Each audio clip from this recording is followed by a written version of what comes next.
देखिए दोस्तों, कहा जाता है कि शिक्षा वो शेरनी की दूध है, जिन्होंने जितना पिया उन्होंने उतना दहाड़ा है। महादेव ने आपका इच्छा को एकदम पूरा कर दिया। जी कर लिए हुए। आज बेटा क्या बना है? इनकम टैक्स इंस्पेक्टर बना है जी। आज माता का जो विश्वास था आज पूरा हो गया। हाँ, उन्हीं का विश्वास पूरा करना था मुझे, जो कि मुझे लगता है मैंने कुछ हद तक किया है। और इसीलिए मैं मम्मी के पास आया था कि मैं मम्मी के साथ रहूँगा जब रिजल्ट आएगा। तो किसी टीचर ने कहा कि आज 12 बजे रात तक मैं आ सकता है। तो मैंने देखा 12 बज गया है, तो मैं सोचा कि एक बार साइट पे जाके चेक करता हूँ। मैंने साइट पे गया तो PDF हो गया, आगे अपलोड हो गया था। मैंने उसको डाउनलोड किया और मेरा मोबाइल थोड़ा बहुत पुराना है तो वो बहुत स्लो है। उसमें बहुत धीरे धीरे आ रहा था। हाँ, उसमें बहुत धीरे धीरे नाम आ रहा था, बफर हो रहा था। तब तक मेरे बहुत सारे दोस्त कॉल कर रहे थे, मैं उनका कट कर रहा था और मेरा हार्ट बीट में बता नहीं सकता। उस समय अगर कोई काउंट करे तो अनलिमिटेड पे पहुंच गया था और मैं बार बार देख रहा था। और उसके बाद जब मैंने अपना प्रभात कुमार चौधरी सर्च किया तो नाम ही नहीं आया। वो मतलब कुछ आया ही नहीं, ऐसे रुका हुआ है, ऐसे फ्रीज हो गया था मोबाइल। लेकिन तब तक मेरे दोस्त लोगों ने कंग्रेचुलेसन लिख के भेजना शुरू कर दिया। तब मुझे लगा कहीं तो मेरा हो गया है। फिर मैंने तब तक मेरा नाम भी आ गया और फिर मैंने माँ को बताया कि माँ, मैं इनकम टैक्स इंस्पेक्टर बन गया। आज से 5-6 साल पहले एक आदमी ने मुझे पूछा था जो तुम क्या बनना चाहते हो। और मैंने ऐसे उस समय मुझे नहीं पता था कि इनकम टैक्स इंस्पेक्टर CGL के थ्रू बनते हैं, लेकिन इतना पता था कि ये एक जॉब होता है जो बहुत अच्छा है। और मैंने बोला था कि मुझे इनकम टैक्स इंस्पेक्टर बनना है। फिर उन्होंने पूछा था कैसे बनना है, तो मुझे पता ही नहीं था कि कैसे बनना है। मैंने कहा बन जाऊँगा तो फिर बताऊँगा। तो उस टाइप का था मेरा जर्नी। बिहार के दरभंगा जिला के लाल ने इनकम टैक्स डिपार्टमेंट में अपनी जगह बना ली है। आप देख सकते हैं, ये प्रभात कुमार जी है जो बिहार दरभंगा कुशेश्वर स्थान के अंतर्गत आते हैं। इस गांव में एक हर्षो उल्लास लोग मना रहे हैं, क्योंकि पहली बार इतना बड़े पद पे कोई युवा हमारे बिहार और दरभंगा से गया है। जी, कांग्रेचुलेसन आपको सबसे पहले। बहुत बहुत बहुत धन्यवाद आपको। क्योंकि इससे पहले इस पद के लिए शायद हमें नहीं लगता है कि 10-20 किलोमीटर दूर के रेंज में इस तरह का पद कोई हासिल किया हो, लेकिन आपने उस पद को हासिल किया है। जी, मैं तो चाहता हूं कि हर एक लोग करे इसको। ये बहुत उतना भी मुश्किल नहीं है। ये अगर लोग चाहेगा तो आराम से कर सकता है। कुछ टाइम लगेगा लेकिन कर लेगा। यानी कि इस चीज़ को कितने वर्षों का स्ट्रगल लगा है?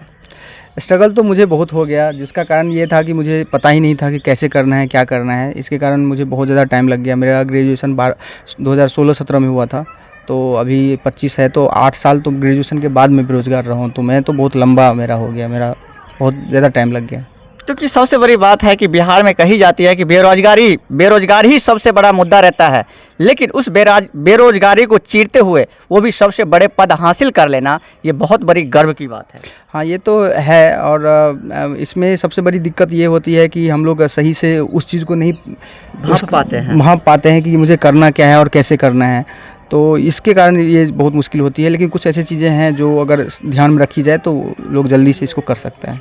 अभी हमारे बिहार में केवल अगर स्टूडेंट अगर सोचते हैं तो बिहार पुलिस और शिक्षक और आर्मी बनने की शौक रखते हैं, यानी उससे बड़ी अपेक्षा भी नहीं कर पाते हैं। उन युवाओं के लिए क्या संदेश है? देखिए, जो बड़ा पोस्ट होता है, जैसे UPSC हो गया या फिर CGL के जो कुछ बड़े पोस्ट हैं, जैसे ED में हो गया, ED में होता है AEO, उसके अलावा ASO होता है CSS में, CBI में इंस्पेक्टर होता है, फिर इनकम टैक्स इंस्पेक्टर हुआ, GST इंस्पेक्टर हुआ। तो जो ऐसे पोस्ट हैं उनसे एक हवा जैसा हो गया, जो लगता है कि ये बहुत बड़ा पोस्ट है। या UPSC का बहुत हवा हो गया जो ये बहुत बड़ा है, ये हम लोग नहीं कर सकते, लोग ट्राई ही नहीं करते हैं सही से। तो अगर वो लोग करें तो निश्चित रूप से कर सकते हैं, उतना भी मुश्किल नहीं है। थोड़ा टाइम लगेगा लेकिन हो जाएगा। और अभी मुझे जानकारी मिली है कि आपके सर से पिताजी का साया लगभग 12 से 14 वर्ष पहले ही निकल गए थे, लेकिन फिर भी इस तरह का मेहनत करना और इस मुकाम तक पहुंचना कैसे? हाँ, मेरे पिताजी का देहांत जो है सो 2011 में हुआ था। तो उसके बाद तो घर में बहुत सारा प्रॉब्लम हो गया तो मेरा तो बहुत सारा टाइम उसमें भी गया है। हालांकि मेरी माँ ने लगभग 99% चीज़ें अपने सर पे ले लिया था, तो बहुत कुछ तो मेरे ऊपर नहीं आने दी। लेकिन उसके बावजूद भी कुछ ऐसा था जो कि मैं उनको सहयोग करने की कोशिश कर रहा था, जिसके कारण भी मेरा थोड़ा बहुत टाइम गया। इसीलिए मेरा थोड़ा जर्नी जो है सो लंबा हो गया। सुने हैं कि 12 बजे रात को ये रिजल्ट आया था। उस समय का किस तरह का रिएक्शन था जब आपके फ़ोन में या कहीं से मिला मैसेज या आपने वेबसाइट से देखा कि हमारा रिजल्ट आया है कि नहीं? उस समय का क्या एक्सपेक्ट? देखिए, मुझे तो ये पता था कि कहीं ना कहीं मेरा हो जाएगा, जिस तरह का मेरा मार्क्स आया था। तो लेकिन मुझे क्या मिलेगा, कहाँ मिलेगा, कैसे मिलेगा, वो उसका मुझे श्योरिटी नहीं था। और हम लोग देख रहे थे 2-3 दिन से, मुझे लगता था कि होली से पहले शायद रिजल्ट दे दे, और बार बार हम लोग रात में देखते थे, और इसीलिए मैं मम्मी के पास आया था कि मैं मम्मी के साथ रहूँगा जब रिजल्ट आएगा तो। अच्छा। और जब मैं बार बार देख रहा था वो आ नहीं रहा था, 2-3 दिन से यही हो रहा था। उस रात को भी मैं सो गया, मुझे लगा नहीं आएगा 10 बजे, और उसके बाद मैं ऐसे ही एसएससी का कुछ वीडियो देखता रहता हूँ, तो रात में देख रहा था, तो उसमें किसी टीचर ने कहा कि आज 12 बजे रात तक में आ सकता है। तो 12 मैंने देखा 12 बज गया है, तो मैं सोचा कि एक बार साइट पे जाके चेक करता हूँ। मैंने साइट पे गया तो PDF हो गया, आगे अपलोड हो गया था। मैंने उसको डाउनलोड किया, और मेरा मोबाइल थोड़ा बहुत पुराना है तो वो बहुत स्लो है। अच्छा, उसमें बहुत धीरे धीरे आ रहा था। हाँ, उसमें बहुत धीरे धीरे नाम आ रहा था, बफर हो रहा था। तब तक मेरे बहुत सारे दोस्त कॉल कर रहे थे, मैं उनका कट कर रहा था, और मेरा हार्ट बीट में बता नहीं सकता उस समय, अगर कोई काउंट करे तो अनलिमिटेड पे पहुंच गया था। और मैं बार बार देख रहा था, और उसके बाद जब मैंने अपना प्रभात कुमार चौधरी सर्च किया तो नाम ही नहीं आया। वो मतलब कुछ आया ही नहीं, ऐसे रुका हुआ है, ऐसे फ्रीज हो गया था मोबाइल। और मैं इतना डर रहा था, मुझे लगा कि कहीं मेरा नहीं तो नहीं हुआ, ऐसा हुआ ही नहीं। मैं डर के अब ये सोच रहा था मैं अपनी माँ को क्या बोलूँगा, लेकिन तब तक मेरे दोस्त लोगों ने कंग्रेचुलेसन लिख के भेजना शुरू कर दिया। तब मुझे लगा कहीं तो मैं मेरा हो गया है। फिर मैंने तब तक मेरा नाम भी आ गया, और फिर मैंने माँ को बताया कि माँ मैं इनकम टैक्स इंस्पेक्टर बन गया।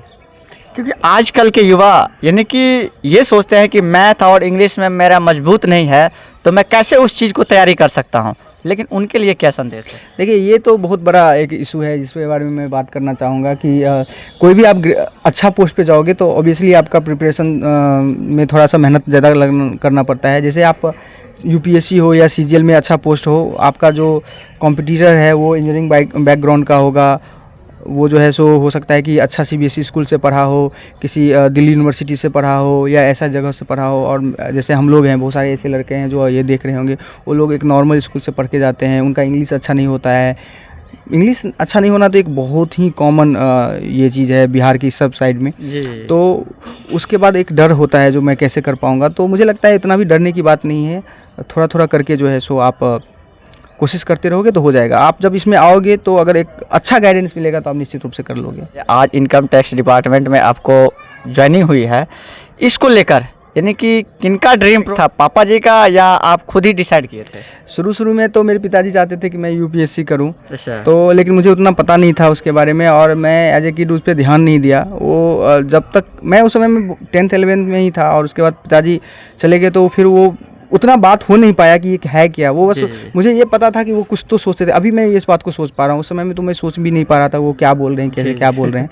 लेकिन जब मैं दिल्ली गया 2019 में, उसके बाद मुझे पता चला कि SSC क्या होता है, ये क्या होता है। मतलब थोड़ा बहुत पता था कि ये होता है, लेकिन क्या होता है, CSSL क्या होता है, MTS क्या होता है, CGL क्या होता है, UPSC क्या होता है, उसमें कौन कौन से पोस्ट होते हैं, ये ज़्यादा जानकारी मुझे तब मिला। उसके बाद मैंने ड्रीम बनाया कि मुझे इनकम टैक्स इंस्पेक्टर बनना है जी। यानी कि उससे पहले यानी कि 5 साल तक यानी कि बेगर मार्ग के आप भटकते रहे?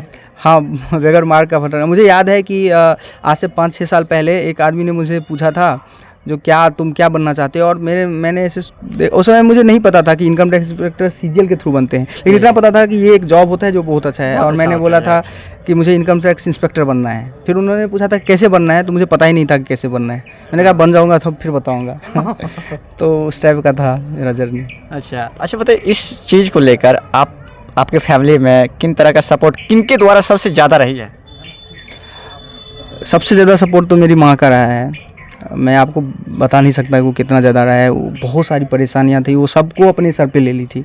वो इतना मेहनत करती थी, इतना पूजा पाठ जो भी उनको लगता था कि ये करने से हो पाएगा, वो हर एक चीज़ करती थी। वो खुद भी टीचर है। अच्छा। और उसके बाद भी वो बहुत सारा टाइम निकालती थी, मेहनत करती थी, जिससे कि मैं सफल हूँ। उसके लिए जो भी उनको मन पड़ता था, आर्थिक रूप से, शारीरिक रूप से, या फिर पूजा पाठ करके, या जो भी करके, वो सब जो है सो वो करती रहती थी।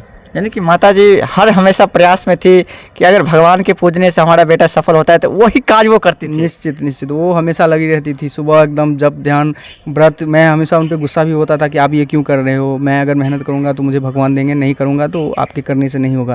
लेकिन उनका एक विश्वास था, वो करती थी। इसके अलावा जो मेरी दोनों बहनें हैं, जो दोनों जीजा है, वो दोनों ने बहुत मेहनत सपोर्ट किया, और हर तरह से अवेलेबल थे मेरे लिए। इसके अलावा मेरे कुछ दोस्त हैं जिसको मैं धन्यवाद करना चाहूँगा, जैसे तन्मय है, मोहित है, प्रिया है, विकास है। ये सब उन्होंने भी मुझे बहुत सपोर्ट किया इस जर्नी में। क्योंकि आजकल हमारे बिहार में ग्रेजुएशन तक तो बगैर जोर शोर से पढ़ाई करते हैं लोग, लेकिन ग्रेजुएशन के बाद थम से जाते हैं। हाँ, ये बहुत बड़ा दिक्कत है। मैं देखता हूँ कि बहुत सारे ऐसे स्टूडेंट होते हैं जो कि आपको देखने में लगेगा ये कुछ कर लेगा, लेकिन कुछ टाइम के बाद आप देखोगे ऐसे ही घूम रहा है, वो कुछ कर नहीं रहा है और जल्दी हार मान जाता है और फिर कुछ नॉर्मल काम करता रहता है, जो देख के आपको लगेगा नहीं ये डिजर्व नहीं करता था, ये इससे अच्छा कुछ इसको करना चाहिए था। तो ये मुझे भी खटकता है और इसीलिए मैं चाहता हूँ कि इसके लिए मैं कुछ करूँ। मैंने गाँव के कुछ लोगों से बात भी करने की कोशिश की। मुझे अभी जितना टाइम है मैं उसमें जो भी मैं चाहता हूँ कि वो जो भी कर सकूँ वो ज़रूर करूँ। अगर कुछ गाँव वालों ने मुझे सहयोग किया तो मेरे लिए बहुत अच्छा होगा इसमें। जी जी जी। अच्छा बताइए, इनकम टैक्स डिपार्टमेंट में कहा जाता है बहुत बड़ा पद होता है, तो उसमें सैलरी और किस तरह का रॉयल्टी रहती है? देखिए, इनकम टैक्स इंस्पेक्टर जो होता है वो CBDT के अंदर में आता है, central board of direct taxes, ministry of finance. और इसमें सैलरी की बात करें तो इसमें XYZ सिटी पे डिपेंड करता है। आपका सैलरी में लगभग 5-6 हज़ार का अंतर होता है तीनों में। जैसे आप सैलरी की बात करें तो सैलरी की बात करें तो XYZ सिटी पे डिपेंड करता है, लेकिन आप एक एवरेज लेके चल सकते हैं कि लगभग जो है 75 से 80 हज़ार के आसपास इसका सैलरी एवरेज में आप मान सकते हैं। एवरेज में मान सकते हैं हाँ, स्टार्टिंग से। हाँ, मतलब कट करने से पहले उसके बाद कुछ कट भी होता है, लेकिन 75 से 80 हज़ार के आसपास होता है। जी। जिस क्षेत्र से आप इनकम टैक्स डिपार्टमेंट में गए हैं ये बहुत ही शुद्र एरिया है, क्योंकि ये बाढ़ से ग्रसित भी है और बहुत से पीछे है। यानी कि बिहार में अगर कहा जाए तो शायद कुशेश्वर स्थान पूर्वी बहुत पीछे है, लेकिन यहाँ से भी लोग बहुत कुछ कर सकते हैं। हाँ, निश्चित कर सकते हैं, इसमें तो कुछ दोहराए की बात है ही नहीं। और मैं तो यही तो चाहता हूँ कि लोग करें। मेरी माँ चाहती है, मेरी माँ टीचर है, वो बहुत सारे बच्चों को देखती है जो बहुत अच्छा रहता है फिर बाद में नहीं कर पाता है। वो चाहती है कि मैं उन लोगों को कुछ मदद करूँ। मैं तभी मदद कर पाऊँगा जब वो मेरे पास आएंगे। मुझे पता ही नहीं होगा कि वो उनके दिमाग में क्या चल रहा है, उनके मन में क्या चल रहा है, तो मैं कैसे मदद कर पाऊँगा। अगर वो मेरे पास आएंगे तो मैं हर तरह से उनकी मदद करने की कोशिश करूँगा। मैं चाहता हूँ कि मैं करूँ, क्योंकि आज जैसे कि आपको पता है कि बिहार में कोई इंडस्ट्री सब तो है नहीं। हम लोग जो है सो 2-3 ही चीज़ करते हैं, चाहे दुकान खोल लेते हैं या कोचिंग पढ़ाते हैं या गवर्नमेंट जॉब या किसी जॉब का प्रिपरेशन करते हैं। तो ऐसे सिचुएशन में जो है सो मैं चाहता हूँ कि लोग जो है सो निश्चित रूप से बड़े सपने देखें और उस सपने को पूरा करने के लिए मेहनत करें और 100% हो जाएगा। मैं जब इतना भटकने के बाद कर लिया तो लोग तो ज़रूर कर लेंगे, निश्चित कर लेंगे। अच्छा बताइए, लोग क्योंकि आजकल के युवा ये सोचने लगते हैं कि बहुत पैसा लगेंगे इस चीज़ को तैयारी करने में, क्योंकि आपके पास तो उतना सोर्स भी नहीं था, उतना इनकम भी नहीं था, क्योंकि पिता का साया लगभग 11 से 12 वर्ष पहले ही आपके सर से निकल गए थे। लेकिन उस स्थिति में भी आप कम पैसों में भी इतना बड़ा उपलब्धियां हासिल की है, और जो युवा है वो ये सोचकर बैठे हुए हैं कि इतना पैसा मैं कहाँ से लाऊंगा इस चीज़ को उपलब्धियां करवाने के लिए। देखिए, ऐसा कुछ ज़्यादा इसमें खर्च नहीं है। आप इसमें मेहनत है, आपके अंदर में ये होना चाहिए, जज्बा होना चाहिए कि मुझे ये करना है, मैं कर लूँगा। इसके लिए आपको जो है सो ऐसा ज़रूरी नहीं है कि हर दिन आप बहुत मेहनत कर लोगे, लेकिन एक एवरेज अच्छा रहना चाहिए 6-7 घंटे का। तो उसमें अगर आप मेहनत करोगे तो हो जाएगा। और रही बात पैसे की, तो इसमें ज़्यादा बहुत सारा आज के डेट में ना कंटेंट यूट्यूब पे भी अवेलेबल है। इसके अलावा जो बहुत सारे टीचर हैं जो कि बहुत ही मिनिमम दाम पे कोर्स भी प्रोवाइड करते हैं, अच्छे टीचर हैं, तो उन लोगों से भी वो भी आपको जो है सो उपलब्ध हो जाएगा। तो और अगर अच्छा आपको 1-2 दोस्त मिल गया, एक सर्कल मिल गया, तो आप गारंटी है जो अगर आप मेहनत करोगे तो हम निकाल लोगे। जी। तो दोस्तों, कैसा लगा मेरा प्रयास? अगर ये प्रयास आपको अच्छा लगे तो कमेंट बॉक्स में अपनी राय जरूर दें, क्योंकि हमारे बिहार दरभंगा कुशेश्वर स्थान से इस तरह का युवा केंद्र में जाके अपनी उपलब्धियां को प्रकट की है। मिलते हैं किसी नए अपडेट के साथ, तब तक के लिए धन्यवाद। जय हिंद, जय भारत।